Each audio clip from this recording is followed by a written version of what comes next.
Hey guys, so we are now on video number 3 and we are doing our push series. So this is where we have landed on top of the rings. We have caught ourselves on the top and then now we're going to press out. So this is should be a familiar movement. It's the ring dip. And what I'm going to have everybody do when they begin doing the push series here is to do a banded dip. And so if you've looked online and kind of saw some of our diagrams in your false grip drill sheets, you'll see that you apply the bands side by side over the top, and then we're going to put the false grips on top in between the lines here, and it's going to clamp down. And we do that to both sides.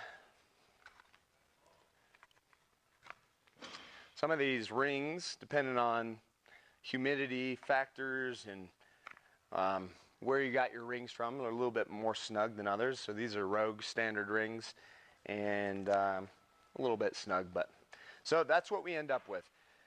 And so this is what the banded dip is going to look like.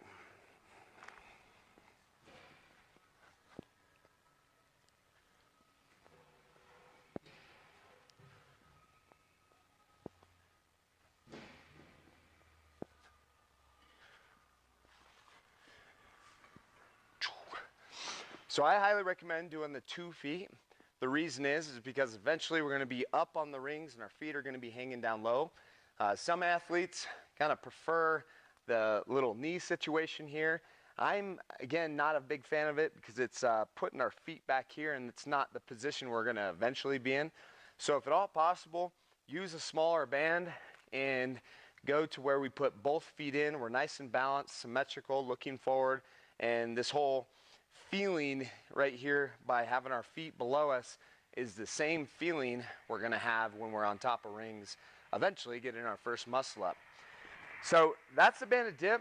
Couple positions I want to point out is that at the top here, I am turning my pinkies inward or palms forward. So when I do that, there's a slight pause at the top. So that's the top position, and then the bottom position, I'm going all the way down to where the ring is touching the forward edge of my shoulder. And the reason I want to do that is because I want to build capacity in that lowest most position where I could catch my muscle up. So where the rings are touching the shoulder right here, eyeballs stay in a forward position, pressing out, and palms turning forward. My hips are pressed forward. I'm in a straight line. It's kind of common for athletes to pike their hips like this. Want to make sure our butt is squeezed, hips stay forward, and then we're going to turn the palms forward at the top. So all the way down, and then all the way back up. And the rep scheme sets that we'll be doing is 2 to 3 sets, anywhere from 6 to 8 reps. Sometimes we'll ask for a pause at the top, just to really build that shoulder strength and control at the top. All right, so drill number 2 in the dip series or push series is just a standard dip without a band.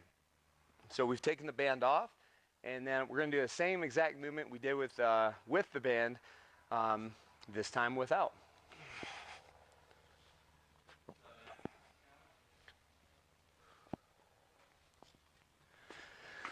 These rings are a little cockeyed. But again, full top position, turning our palms forward, full bottom position, dropping our shoulders forward, and then touching the shoulders to the top of the rings right there. And nice and slow, controlled. Sometimes we'll be asking for a pause at the top. Again, just to build that shoulder strength. And so that is our dip series.